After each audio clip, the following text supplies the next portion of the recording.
Good morning children. ఈ రోజున 8వ తరగతి విద్యార్థులకు సంబంధించినటువంటి పాఠము నీతి పరిమళాలు. ఇది శతక పద్యాలు. ఈ పాఠములో ఉండేవన్నీ కూడాను. అయితే మనకి పరిమళము అంటే సువాసన, నీతిని తెలియజేసేటువంటి అంటే నాలుగు రకాల నలువైపులా ఉండేటువంటి వాసనను వెదజల్లేటువంటిది పరిమళం. అవునా? అంటే సమాజం, ఇక్కడ 4 వైపులా అంటే సమాజములోని పరిస్థితులను, సమాజం పట్ల ఉండేటువంటి మన ఒడుదుడుకులను అన్నింటినీ కూడా మనకు తెలియజేస్తూ ఒక సందేశాన్ని, ఒక నీతిని అందించేటువంటివి పద్యాలు. అయితే ఇందులో మనకి శతకము అని అన్నాం. శతకము అంటే 100కు పైన ఉండేటువంటి పద్యాల రచనని శతకము అంటాం. అర్థమైందా? 100కు పైన, 100 కానీ 100 కంటే ఎక్కువ కానీ ఉన్నట్లయితే దానిని శతకము అంటాం. అట్లాగే 100కు తక్కువగా ఉంటే దాన్ని శతకము అని అన్నాం. తర్వాత 200 ఉంటే దాన్ని శతకము, అట్లాగే 300 పైన ఉంటే త్రిశతి అని చెప్తాం. మనకి శతకము చెప్పాం కదా ఇప్పుడు. అట్లాగే శతక పద్యాలలో సమాజంలోని పోకడలను, అట్లాగే నైతిక విలువలను తెలియచేసేటువంటివిగా ఉంటాయి. ఈ శతక పద్యాలలోని విశిష్టతే అది. సమాజంలోని పోకడలను, ఈ విధంగా మనిషి ఎలా జీవించాలి, ఏ విధంగా ఉండాలి, ఇతరులతో ఏ విధంగా ప్రవర్తించాలి అనేటువంటి పోకడలు అంటే అవి. వాటిని తెలియచేస్తూ మనలో నైతిక విలువల్ని నేర్పుతాయి. అట్లా నైతిక విలువలు నేర్పినటువంటి వాటిని మనము శతక పద్యాలని చెప్పుకుంటాం. ఇది ఈ పాఠంలోని ప్రక్రియ. శతకం అంటే 100కు పైన ఉండేటువంటి పద్యాల రచన. అట్లాగే ఈ శతక పద్యాలలో అనేక రకాలు ఉంటాయి. నీతిని తెలియచేసేటువంటి పద్యాలేమో నీతి శతకాలుగా చెప్తాము. వైరాగ్యాన్ని తెలియజేసేటువంటివి వైరాగ్య శతకంగా చెప్పుకుంటాము. అట్లాగే ఒక్కొక్క పద్ధతి అంటే సుజన పద్ధతి, దుర్జన పద్ధతి, ఏ విధంగా ఉండాలి, సుజనులతో ఏ విధంగా ఉండాలి, దుర్జనులతో ఏ విధంగా ఉండాలి, అట్లాగే మూర్ఖులైనటువంటి వాళ్ళకి ఏ విధంగా తెలియచెప్తే వాళ్ళు వాళ్ళ పద్ధతిని మార్చుకుంటారు అనేటువంటివన్నీ కూడాను మనకి పద్యాల ద్వారా కొంత సందేశాన్ని చెప్పగలుగుతాం. అట్లా శతక పద్యాలు మనిషిలోని నైతిక విలువల్ని నేర్పుతాయి. కాబట్టి వీటిని నేర్చుకోవటం వలన మనలో ఉండేటువంటి నైతిక విలువల్ని పెంపొందించుకోవటం కోసం శతక పద్యాన్ని నేర్చుకుంటాం. అట్లా ఈ శతక పద్యాలలో ఈ రోజున మనకి నీతిని బోధించేవిగా ఉంటాయి కొన్ని, మరికొన్ని భక్తిని తెలియచేసేవి ఉంటాయి. కొన్ని భక్తిని తెలియజేస్తాయి, కొన్ని నీతిని తెలియజేస్తాయి, కొన్ని వైరాగ్యాన్ని తెలియజేస్తాయి, కొన్ని తర్వాత ధర్మాలను బోధించేవి కొన్ని ఉంటాయి. అట్లాగే వ్యాజస్తుతి అంటాం. అంటే పొగుడుతూ తిట్టడం, పొగుడుతూ నిందించడం, దానిని వ్యాజస్తుతి నింద అంటాం. అట్లా తెలియజేసేటువంటి పద్యాలు కూడా మనకి ఉన్నాయి. అటువంటి పద్యాలలో ఈ రోజున మనము కొంతమంది శతక కవులు, మీకు పాఠంలో ఉండేటువంటి శతక కవులు, వాళ్ళు రాసినటువంటి శతకములు, అట్లాగే వారి కాలము ఈ రోజున మనం ఇప్పుడు తెలుసుకుందాం. మొట్టమొదలు మారద వెంకయ్య. ఈయన 17వ శతాబ్దానికి చెందినటువంటి కవి. అట్లాగే ఈయన రాసినటువంటి శతకము భాస్కర శతకం. మరి శతకములలో మరొకటి ముఖ్యమైనటువంటిది ఉంటుంది. ఏమిటి అనంటే మకుటము. మకుటము అంటే కిరీటము అని ఒక అర్థం. మరి కిరీటము అంటే రాజుకు కిరీటం ఎంత ప్రధానమైనటువంటిదో అంటే ఒక ఐడెంటిఫికేషన్ అన్నమాట. కాబట్టి ఇక్కడ పద్యాలలో కూడా 4వ పాదం ఏదైతే ఉందో అది పద్యానికి మకుటం.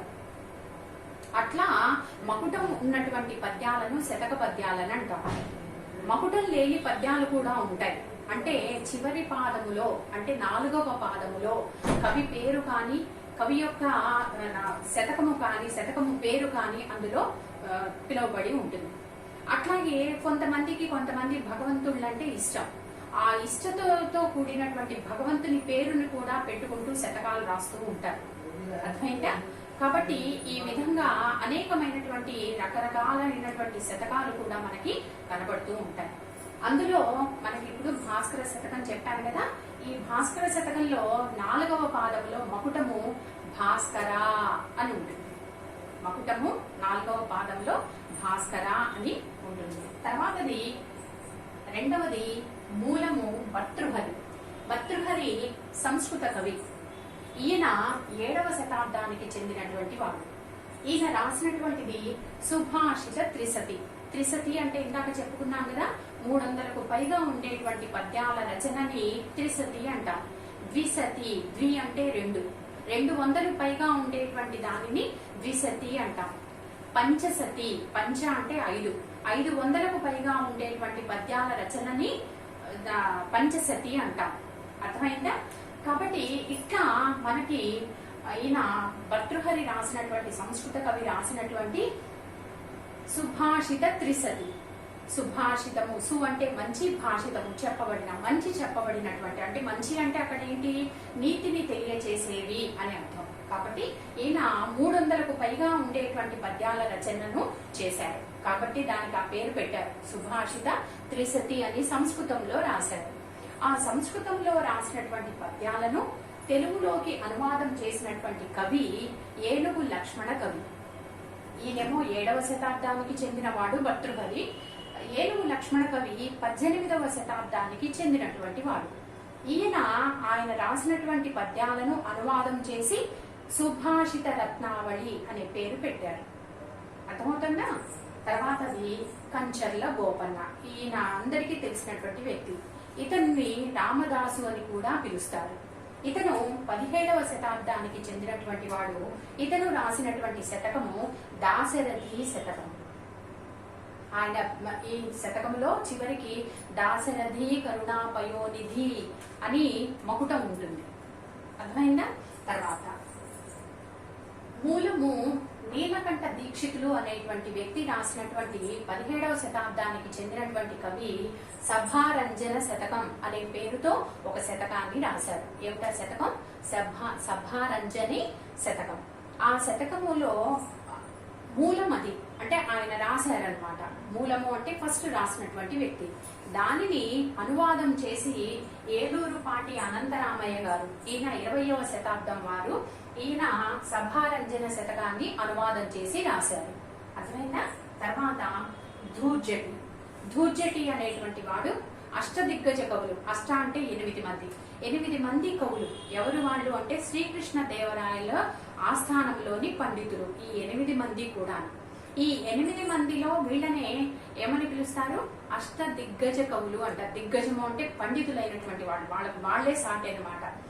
గజము గనక, గజం అంటే ఏనుగుకి ఎంత బలం అయితే ఉంటుందో, ఎంత ఇక్కడ బలము అంటే శారీరక బలం అని కాదు, బుద్ధి బలం.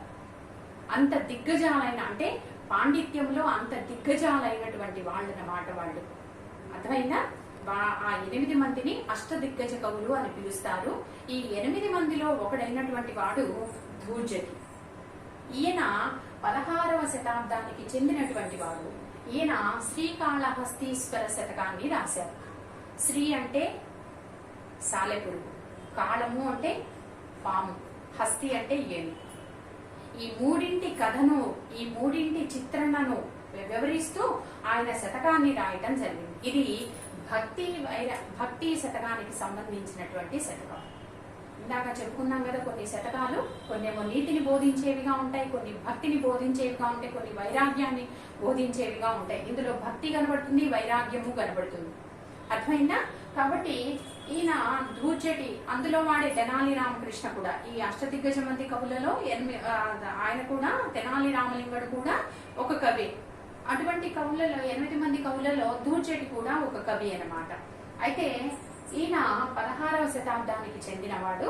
శ్రీకాళహస్తీశ్వర శతకాన్ని రాశాడు. శ్రీ అంటే సాలెపురుగు, కాళము అంటే పాము, ఇలా చెప్పా కదా, హస్తి అంటే ఏనుగు. ఈ మూడింటి యొక్క భక్తి తత్వాన్ని గురించి తెలియజేస్తూ శతకాన్ని రాశారు. తర్వాత తాళపాక పెద్ద తిరుమలాచార్యులు. తాళపాక అన్నమాచార్యులు విన్నారు కదా, వాళ్ళ అన్నదమ్ముల పిల్లలు అన్నమాట వీళ్ళందరూ కూడా. ఈయన తాళపాక పెద్ద తిరుమలాచార్యులు 16వ శతాబ్దానికి చెందినటువంటి వాడు. ఈయన వెంకటేశ శతకాన్ని రాశారు. అన్నమాచార్యులకి వెంకటేశ్వర స్వామి తెలుసు కదా, వెంకటేశ్వర స్వామి కలియుగ దైవం. ఆయన ఆయన మీద ఎన్నో రకాల పాటల్ని రాసినటువంటి కవి, 32,000 కీర్తనలు రాసినటువంటి అన్నమాచార్యులకి ఆ కుటుంబానికి సంబంధించినటువంటి వారు ఈయన కూడా 16వ శతాబ్దానికి చెందినవాడు. వెంకటేశ్వర శతకాన్ని రాశారు. ఎవరు ఆయన పేరు? పెద్ద తిరుమలాచార్యులు, తాళ్లపాక పెద్ద తిరుమలాచార్యులు. తర్వాత కొండూరు వీరరాఘవాచార్యులు గారు 20వ శతాబ్దానికి చెందిన వారు. ఈయన రాసినటువంటి శతకము మిత్ర సాహస్రి. అర్థమైందా? ఇవి కవులు, శతక కవులు, వారి కాలము, శతకము. అర్థమైందా? శతకం అంటే చెప్పాను కదా, మకుటము అంటే కూడా చెప్పాను, అవునా?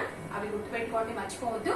తర్వాత ఈ శతక పద్యాలలో నీతిని తెలియచేస్తూ, సమాజంలో ఉండేటువంటి పోకడలను తెలియచేస్తూ, మానవ నైతిక విలువలను నేర్పుతూ సందేశాత్మకంగా ఉంటూ ఉంటాయి. అటువంటి శతక పద్యాలలో మనము కొన్నింటిని ఈ రోజున చదువుకుందాం. అర్థమైందా? ఈ పాఠం యొక్క ఉద్దేశము, శతక పద్యాలు సమాజం పోకడలను తెలుపుతాయి, మనిషి ఎలా జీవించాలో తెలుపుతాయి. వీటి ద్వారా విద్యార్థులలో నైతిక విలువల్ని పెంపొందించడమే ఈ పాఠం యొక్క ఉద్దేశం. ముఖ్య ఉద్దేశం ఏంటి? అవి నేర్చుకోవటం వలన మనిషి ఎలా జీవించాలో తెలుస్తుంది, ఏది మాట్లాడాలో ఏది మాట్లాడకూడదో తెలుస్తుంది, 10 మందితో ఏ విధంగా ఉండాలో తెలుస్తుంది. అట్లాగే మనం సమాజంలో బయటికి వెళ్ళేటప్పుడు, సమాజంతో ఉండేటప్పుడు ఎలాంటి పద్ధతితో ఉండాలి అనేటువంటివి మనకు నేర్పుతూ ఉంటాయి. అటువంటి శతక పద్యాలలో మొట్టమొదటి పద్యం ఇప్పుడు మనం చదువుకుందాం. ఓకేనా?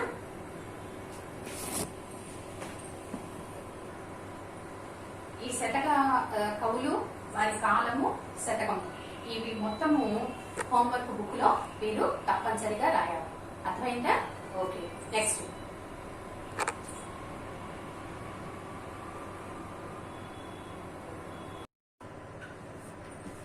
ఇప్పుడు శతక పద్యంలో మొదటి పద్యం అయినటువంటిది భాస్కర శతకం నుంచి తీసుకొనబడినటువంటిది. అదేంటో చూద్దాం. ఓకేనా? పద్యం చదువుతున్నాను, పిల్లలు గ్రహించండి. మీరు కూడా రాగయుక్తంగా, ఇవి కంఠస్థ పద్యాలు, రాగయుక్తంగా పద్యం నేర్చుకోవాలి. అలాగే దీని ప్రతిపదార్థం కూడా మీరు చూడకుండా రాయగలిగేటట్టుగా ప్రాక్టీస్ అవ్వాలి. ఓకేనా? మొదటి పద్యం చదువుతున్నాను, వినండి. తనకు ఫలంబు లేదని ఎదం తలపోయెడు, కీర్తి కోరు నా ఘన గుణశాలి, లోకహిత కార్యము మిక్కిలి భారమైన, మేలను కొని పూను శేషుడు సహస్రముఖంబుల, గాలి గ్రోలి తాననిశము మోవడే మరి, మహాభరమైన ధరిత్రి భాస్కర. మళ్ళొకసారి చదువుతున్నాను. తనకు ఫలంబు లేదని ఎదం తలపోయెడు, కీర్తి గోరు నా ఘన గుణశాలి, లోకహిత కార్యము మిక్కిలి భారమైన, మేలను కొని పూను శేషుడు సహస్రముఖంబుల, గాలి గ్రోలి తాననిశము మోవడే మరి, మహాభరమైన ధరిత్రి భాస్కర. భాస్కర అంటే ఓ సూర్యుడా. భాస్కర అంటే అర్థం ఏంటి? ఓ సూర్యుడా. ఘన గుణశాలి. ఘన అంటే గొప్పనైన, గుణము కలిగినటువంటి వాడు, గొప్ప గుణాన్ని కలిగినటువంటి వాడు ఏ విధంగా ఉంటాడయ్యా అనే దానికి ఈ పద్యంలో లక్షణాన్ని చెప్పాడు. ఏం చెప్పాడయ్యా తాను అంటే, ఓ భాస్కర, తనకు ఫలంబు లేదని, తనకు అంటే తనకి, ఎటువంటి ఫలము అంటే ప్రయోజనం, తనకు ఎటువంటి ప్రయోజనము లేదని, లేకపోయినా, యదం అంటే మనసులో, తలపోయెడు మనసులో అనుకోడట. తనకు మంచి గుణము కలిగినటువంటి వాడు, గుణశాలి అయినటువంటి వాడు ఏమనుకుంటాడు? తనకు ఫలం లేకపోయినా సరే తను ఎటువంటి ఒక పని చేస్తాడు, ఆ పని చేసినప్పుడు తనకి లాభం ఉందా లేదా అని చూసుకోడట. కాబట్టి తనకు ఫలంబు లేదని ఎదం తలపోయెడు, కీర్తి గోరు, ఎంతప్పటికీ కూడాను తనకు పేరు రావాలని చూసుకోడు, ఆ ఇతరులకు పేరు రావాలనే చూస్తాడు. కాబట్టి ఆ ఘన గుణశాలి, లోకహిత కార్యము, లోకహిత కార్యం, లోకహితము అంటే లోకానికి మంచి కలిగే, హితము అంటే మంచి, లోకానికి మంచి కలిగేలా పని ఏదైతే ఉందో అది మిక్కిలి భారమైన, మిక్కిలి అంటే బాగా, ఎక్కువగా, భారము అంటే కష్టమైనా సరే, భారము అంటే అక్కడ బరువు అని అర్థం, బరువు అంటే కష్టమైనటువంటిది అని అర్థం. కాబట్టి లోకహిత కార్యము మిక్కిలి భారమైన, లోకానికి హితము కలిగించే పని ఏదైనా సరే, అది భారమైన కష్టమైనా సరే, మేలనుకొని పూను, మేలనుకొని చేస్తాడట. పూను అంటే చేయటం, మేలనుకొని చేస్తాడు. అది ఏ విధంగానయ్యా అంటే, శేషుడు సహస్రముఖంబుల గాలి గ్రోలి, శేషుడు ఆదిశేషుడైనటువంటి వాడు, సహస్రముఖంబులు 1000 ముఖములు కలిగినటువంటి ఆదిశేషుడు ఏమి భోంచేస్తూ ఉంటాడు, ఏమి తీసుకుంటూ ఉంటాడు? గాలిని భోంచేస్తూ ఉంటాడు, గాలిని తీసుకుంటూ ఉంటాడు. అలా గాలి గ్రోలి, గాలిని తీసుకుంటూ, గ్రోలి అంటే తీసుకోవటం, గాలిని తీసుకుంటూ తాననిశము, తాన్ అనిశము, అనిశము అంటే ఎల్లప్పుడు, తాను ఎల్లప్పుడూ మోవడే, మరి మోస్తాడట. ఏం మోస్తున్నాడు అంటే మహాభరమైన ధరిత్రి, మహాభరమైన, మహా అంటే గొప్పనైన, భరము అంటే భారం కలిగినటువంటి, బరువు కలిగినటువంటి, ధరిత్రి అంటే భూమిని. అర్థమైందా?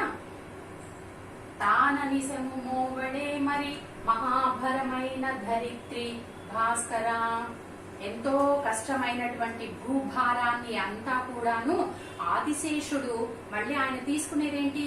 గాలిని తీసుకుంటూ భూభారాన్ని, ప్రపంచ భారాన్ని అంతా కూడా మోస్తూ ఉండట్లేదా అని చెప్పాడు. కాబట్టి అంటే ఇక్కడ అర్థమేంటి? గొప్ప గుణము కలిగినటువంటి వాళ్ళు లోకానికి హితము కలిగించే పనులు ఎంత కష్టమైనప్పటికీ కూడాను దాన్ని వాళ్ళు దాన్ని చేస్తారే తప్ప ఎటువంటి కీర్తిని కోరుకోరు. వాళ్ళకేదో బాగా పేరు ప్రఖ్యాతులు రావాలి ఈ పని చేసినందువల్ల అని ఎటువంటి కీర్తిని వాళ్ళు కోరుకోరు. ఎంతప్పటికీ వాళ్ళు లోకానికి హితము కలిగించాలనే చూస్తూ ఉంటారట. అది ఏ విధంగానయ్యా అనంటే, ఆదిశేషుడైనటువంటి వాడు గాలిని స్వీకరిస్తూ, గాలిని గ్రోలి గాలిని తీసుకుంటున్నటువంటి ఆదిశేషుడైనటువంటి వాడు ఈ భూభారాన్నంతా కూడా ఏ విధంగానైతే మోస్తూ ఉన్నాడో అదే విధంగా ఘనమైనటువంటి గుణము కలిగినటువంటి వాళ్ళు, గొప్ప గుణం కలిగినటువంటి వాళ్ళు కూడా ఈ విధంగా ఉంటారయ్యా అని ఈ పద్యంలో భావం చెప్పబడింది. ఓకేనా? పద్యాన్ని మరొకసారి చదువుకుందాం. తనకు పలంబు లేదని ఎదం తలపోయేడు, కీర్తి గోరు నా ఘన గుణశాలి, లోకహిత కార్యము మిక్కిలి భారమైన, మేలనుకొని పూను, శేషుడు సహస్రముఖంబుల గాలి గ్రోలి, తాననిశము మోవడే, మరి మహాభరమైన ధరిత్రి భాస్కర. ఓకే, ఇప్పుడు ఈ పద్యం యొక్క భావం ఏంటో ఒకసారి మనం చూద్దాం. ఓ భాస్కర, కీర్తిని కోరేటువంటి గుణవంతుడు ఏం చేస్తాడంటే తనకు ఎటువంటి లాభాన్ని ఆశించడు, తాను ఎటువంటి లాభాన్ని కూడా ఆశించడు. లోకానికి మేలు జరిగే కార్యం ఎంత భారమైనా చేయడానికి పూనుకుంటాడు. లోకానికి ఎంత కష్టమైన పనైనా సరే దాన్ని చేయడానికి పూనుకుంటాడు తప్ప తాను పేరుని ఆశించడు. ఆదిశేషుడు గాలిని మాత్రమే మేస్తూ తన 1000 పడగల మీద ఒక పెద్ద భూభారాన్ని నిత్యం మోస్తున్నాడు కదా.